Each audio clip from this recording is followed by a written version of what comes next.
I've been through a tough couple of weeks, to be completely honest. I've been really struggling with depression.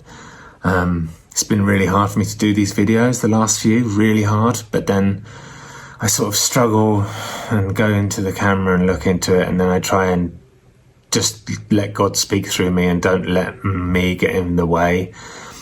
And whenever I speak to you guys, I feel better. Hello everyone, and welcome back to my little series on the 12 Steps of Alcoholics Anonymous. This is a little book, but it's the big book, little version of it.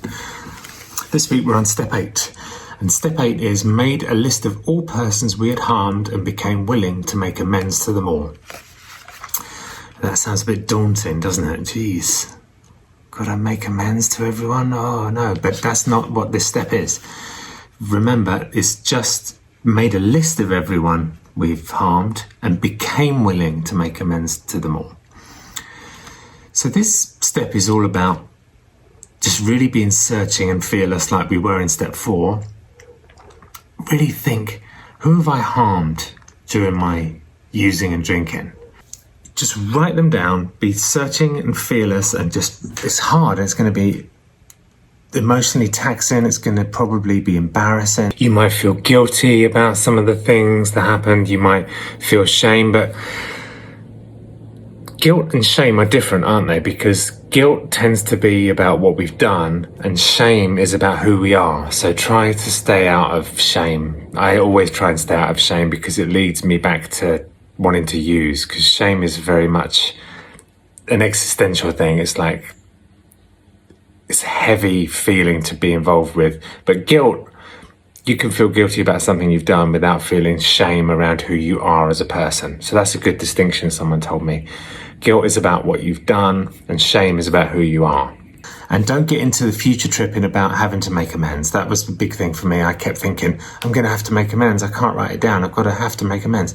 Don't think about that.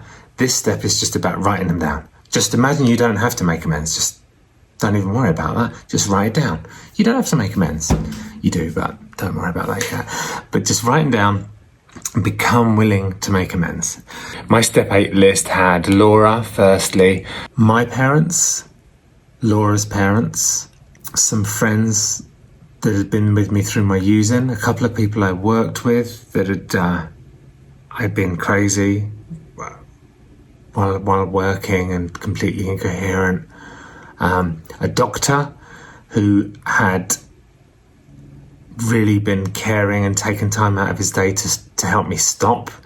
And he basically said, you know, you seem like a really good guy and I'm worried that you're killing yourself with these. I can see you're an addict and I can see you're in withdrawal. Incredible guy who basically said, I'm going to give you a couple, but I really want you to go to treatment. I'm really worried about you. Just a doctor. I just walked in off the street and he basically didn't just give me the pills. He, oh, well, yeah, I'd forgotten about him. Anyway, yeah, there are other people on my list. Basically, those are the ones that stick out to me now. But I had to be searching and fearless. It took me maybe a couple of days to really think about everyone I'd harmed. And I just got it all out in my notepad. It was actually quite easy. And then just really sat with that list and just really tried to get the willingness to have the courage to make amends to those people. It's a courageous step. This is a courageous step. It's emotionally taxing, and be prepared for a lot of feelings to come up because it is, it's hard. It's hard to realize. And then you see this list of people that you've hurt, and it's, in my case, a big list. And you're like, oh, wow, I really messed up. But it's good to see that, isn't it? It's good to see the consequences of our using. So it's a powerful step. You get to see in front of you a list of everyone whose lives you've affected in a bad way, and it's humbling. So I hope you guys can do that with me. How did you get on with step 7? How did you get on with the other steps? How are you getting on in general? How's your sobriety going? I'm feeling pretty good. I had the brain scan with Dr. Amen, and he prescribed me all these, a lot of medication, all natural, but I'm feeling good. I've been through I've been through a tough couple of weeks. To be completely honest, I've been really struggling with depression. It's been really hard for me to do these videos, the last few, really hard. But then I sort of struggle and go into the camera and look into it, and then I try and just let God speak through me and don't let me get in the way. And whenever I speak to you guys, I feel better because it's not thinking about me. When I'm depressed, I'm always thinking about myself. So you guys have really helped me, especially the last 2 or 3 weeks. You know, from seeing the brain scan videos, I've been struggling.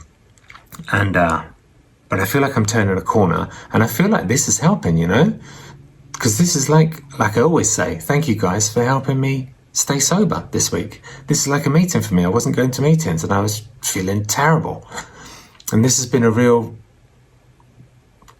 corner turn for me. So I really appreciate you guys, and I feel like we're in this together. It sounds cliche, doesn't it? I feel like a lot of people have been saying that about the pandemic, but you're an addict, you get it. You know, there's not that many of us. Well, there's 10% of the population are addicts, apparently, they think, to something. Technology, shopping, sex, food, drugs, alcohol. So there's people out there, you get it, you're my people. And we're getting through it, aren't we? So let me know how you're getting on. Please continue to leave comments, and I love to read all these comments, and it's really an amazing thing. I can't respond to them all, I wish I could, but I do read them all. And I love getting your questions, and I'm loving hearing your stories. So let's get on to some questions. Remember to tweet me at Stephen Hilton with a PH at 23 on Twitter. And yeah. Not the Girl Next Door says, I know I have a problem. My addiction is food and Coca-Cola. I'm the heaviest I've ever been. I know I'm powerless to stop myself from eating. I feel like addiction isn't as big as alcohol or drugs. Did you ever feel hopeless? I'm there. Food is my first addiction, and it's huge. It's not that it's not as big as drugs and alcohol. In many ways, it's harder because you can't abstain from food. You can't stop eating. So you have to you're constantly feeding the addiction to stay alive. So I think food is a very, very big addiction, and it's very, very serious, and it's not taken seriously enough. Some people say that sugar is more addictive than cocaine, and I personally believe that because that was my first drug of choice. Sugar, drugs, sugar, food. I don't feel good, fill up with food. Emotional eating is just like emotional using, and I don't think we really treat food addiction as seriously as we should, because it's debilitating, and I still struggle, to be completely honest. I really struggle with food addiction now. My weight goes up and down. I emotionally eat, and then I don't eat. So yeah, I'm there with you, big time. I need to go to OA. OA is Overeaters Anonymous, and but it's not just for overeating, it's for undereating. It's just for anyone with food issues, and I'm interested in that program.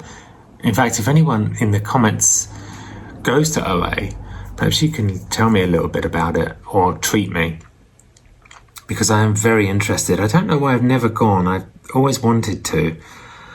But yeah, I want to check it out, and I think that food addiction is very, very underestimated and causes a lot of pain and misery and a lot of suffering, and it's horrible. It's horrible, but people don't talk about it enough. So I'm with you, not the Girl Next Door. ParatXO on Twitter says, did you and your wife meet whilst using? No, we wouldn't have. We often say this, there's no way we'd have got together if we were still using. That would have been a ridiculous train wreck. I mean, God, you've read Laura's book, or have you read Laura's book? She was a nut job and I was a nut job, and there's no way that we would have got together if we'd both been using. We actually met at a party. There's a video about it on Laura's page called, I think, How I Met Your Father. And that goes into the story, but we met at a party. And Laura when she was leaving, Laura came up to me and said, I'm leaving. And I said, why are you leaving? And she said, because I'm the only sober person at this party. And I was like, what? I'm sober? She was like, sober? And that's where it all started. So yeah, we didn't meet whilst using. We met whilst we were both, thankfully, thank God, not using. So yeah, good question. And there's a few videos about that here and there. You guys, thank you again for watching this little series. Please, if you're struggling, know that there is a solution, and it's these 12 steps for me. People have been asking me, are there other ways? I don't know of any. I think I tried everything to stop addiction. And for me, there are no other ways. That's for me. I don't know about other people, but nothing else worked. So the good news is there is a way out. The good news is 10 minutes a day to save your life. These steps actually don't take too much time. And it's exciting. You get a life beyond your wildest dreams. That's what I always say, but it's really true. I love you guys, and thank you for keeping me sober again this week. Speak to you next time.